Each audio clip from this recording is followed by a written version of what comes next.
My wife, Betsy, will tell you that when we travel, I do all the planning, and she just has to show up. And that's kind of true. I plan to about 80 to 90% completion, partly because I'm a slacker, and partly because I like the sense of the unexpected.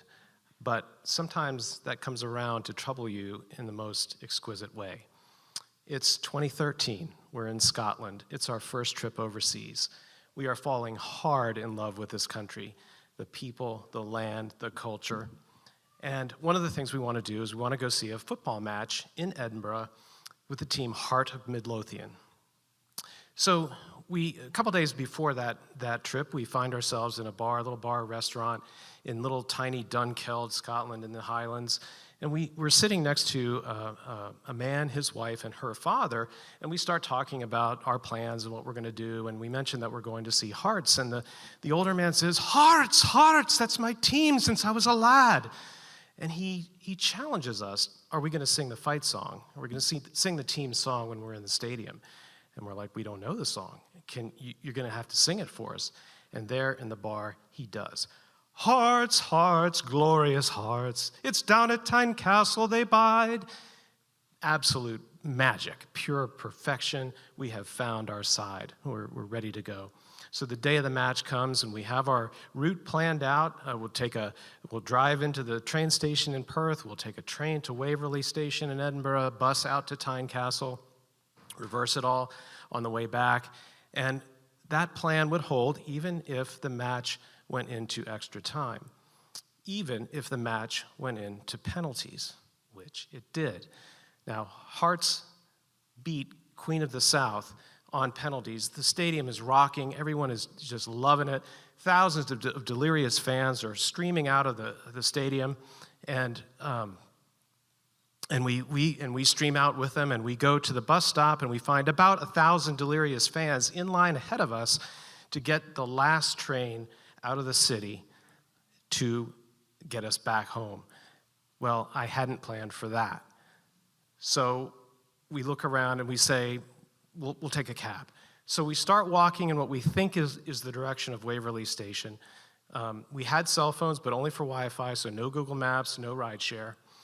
So we're walking, cab after cab after cab after cab passes us, no cabs available. Time is ticking, our window is closing, it's late at night. We keep walking. We keep not seeing any cabs available. We try to share one with a group of people. They say no. Now we're sort of speed walking. The window's closing. And from behind me, I hear Betsy say kind of plaintively, what are we going to do?